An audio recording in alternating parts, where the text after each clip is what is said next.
Well, hello out there once again. You've done up the Bros the Brew. Enjoy us. Meet us online for a beer and a chat. And join us with our conversation. Chime in below. Or if you're watching it on YouTube a little bit later, the rebroadcast, you can chime in below as well. Jersey Joe here. Over there in the box, look, Joel's already having himself a refreshing beverage.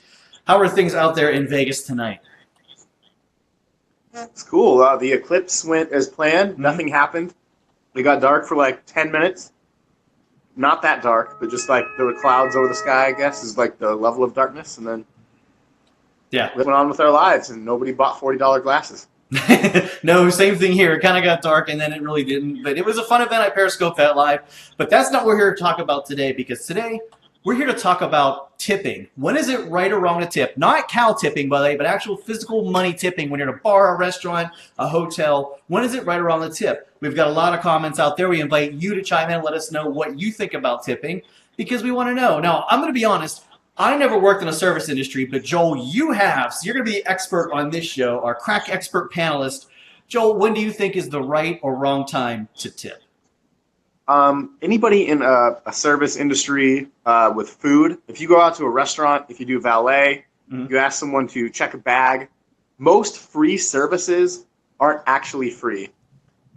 Those people get taxed. So I know I had a job a long time ago. This was more than 10 years ago, where I was working with luggage attendant, bellboy, and the valet, and I was like an in-between guy.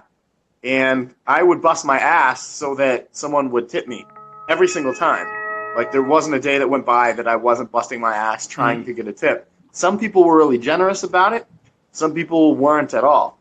If I had to go up to a high roller room, usually they'd throw you like $20, but it really wasn't $20 worth of work. And then sometimes if you went down to the cheaper rooms, they would just plain stiff you, and it means you wasted your time and still got taxed on it. And that's the part that's not fair. So I believe anywhere around 15 to 20% is a good amount to tip someone. And an estimate is fine. An estimate is good. As long as it's close to that, people know that you appreciate them and that you're not a fucking asshole. Well, I'm actually, I actually learned something here. I didn't know that you get taxed on it. How exactly do they tax you on these tips? It's either you get taxed. Well, this was 10 years ago, and it was here in Nevada. But it was, you can either report every single tip that you've ever gotten for the fiscal year, or they can just tax you the average amount. And nobody is going to go ahead and report every $1 to $5 to $20 that they get tipped when it's a daily thing and it's part of your income. You're just going to you're going to kick the field goal instead of going through hours upon hours upon hours upon hours worth of work to figure out how much you're going to have to report. So it sounds like the tax end of it might be on the honor system a little bit. It's just the average. So if people don't tip you, you get screwed by the system. If they tip you well, then you screw the system. So it helps to bust your ass. Okay. It's interesting because from my perspective, again, not working in the service industry, there's a lot that goes into tipping. First off, it's on you, the consumer, on what type of service you want and where you want. You should tip people. That's the bottom line.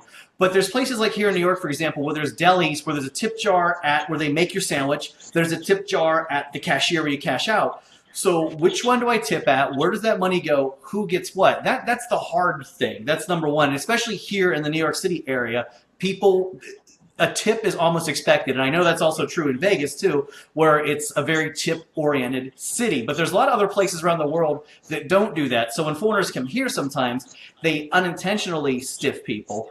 And then on my second end of that is, you know what? If you don't do a good job for me, I may not necessarily want to tip you. I tip well. I tip above the 20% when somebody gives me a great service. But some people, if you don't give me a great experience, then I may only tip you 10%. But my firm belief is you should not depend on those tips. Those are in addition to your salary. Those are a reward almost. If you do a good job, you get more money. If you're a lazy SOB behind the counter and you just rang me up for my groceries, in my opinion at that point, I don't think you deserve a tip. Two things. First of all, I'm a really good tipper as well. I can verify that Joe is. When you see someone busting their ass, you should absolutely give them a little bit extra. And when you see someone slow, they don't deserve it. And it's totally fine to stiff someone.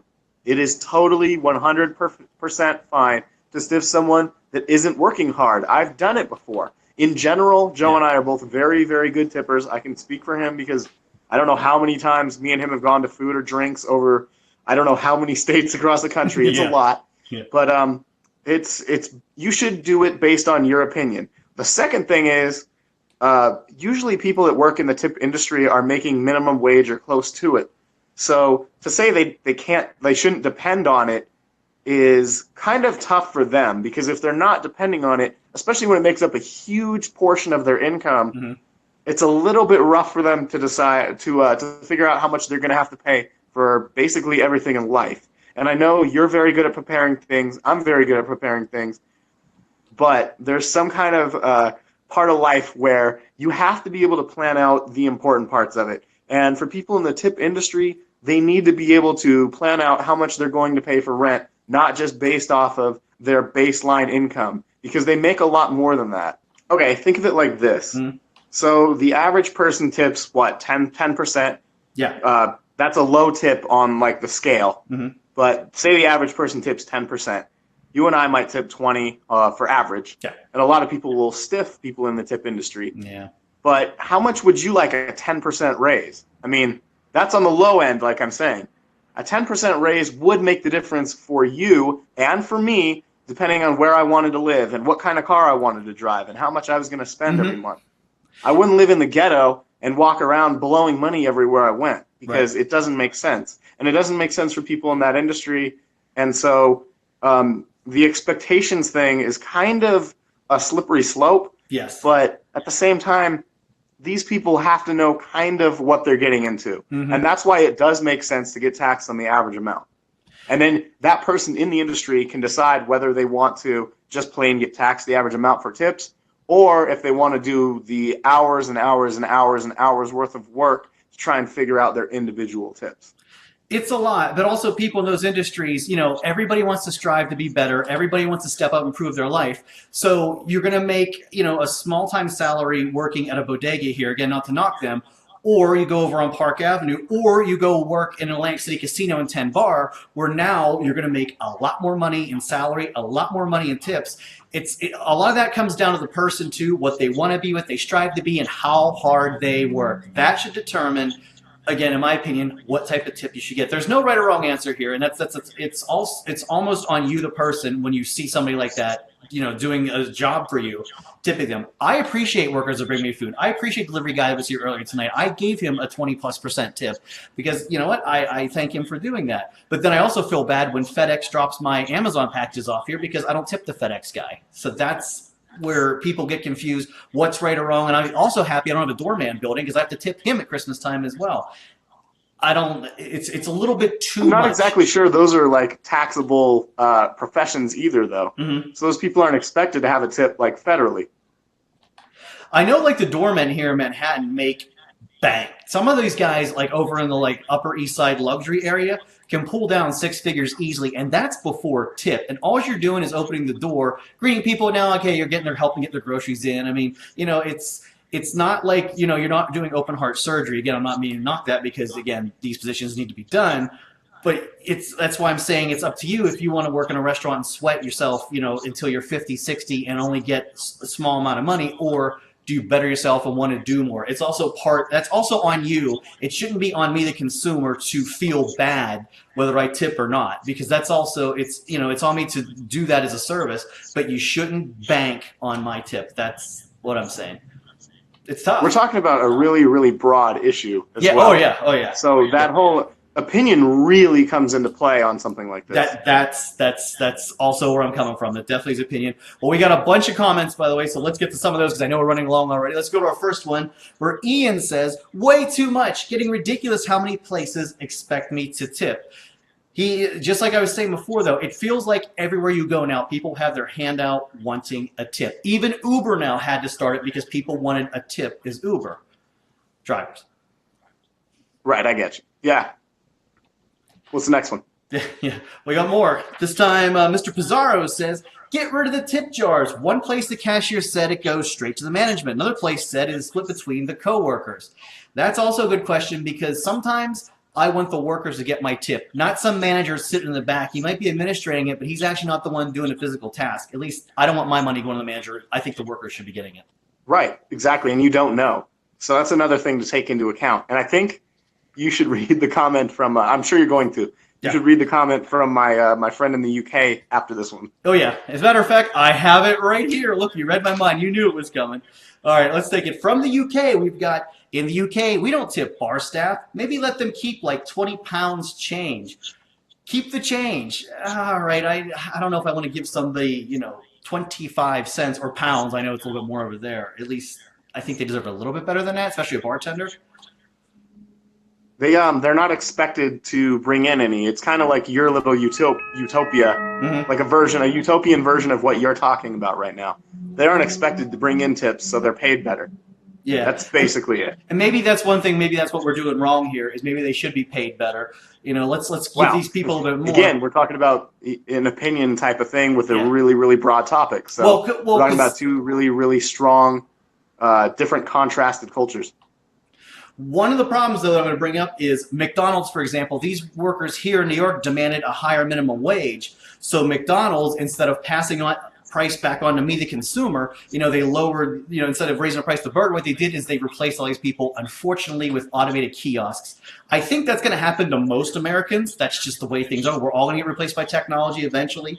There aren't going to be really a lot of high-paying jobs. We're definitely going, now we're getting to a bigger issue, but that's going to weigh into it too. And I don't know, technology sometimes. I actually don't think that's the reason that I don't think that's the reason they're getting rid of workers. I just think that's the nature of the business.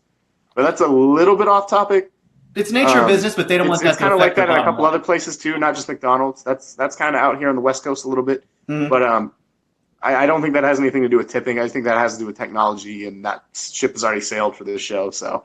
Yeah, let's move on. That is true. We're talking about tipping. We're going to invite our viewers to chime in. Let's take another comment. And this time we have Edie, who says, usually 30 to 50%. Is that high? She also continues, I know they get paid well below minimum wage, so if my bill is $10, I tip $5. I wish tipping was allowed in fast food places. Oh, she's back at the fast food place, but my goodness, if her bill is $10 and she's tipping $5, she's just tipped 50%. That's a big tip.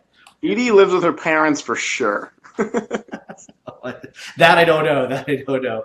But again, to me, it's what type of service and what type of experience I got. And if you definitely go above and beyond for me, I'm going to take care of you because I appreciate that fact. That's my stance on it. I'll give you the last word.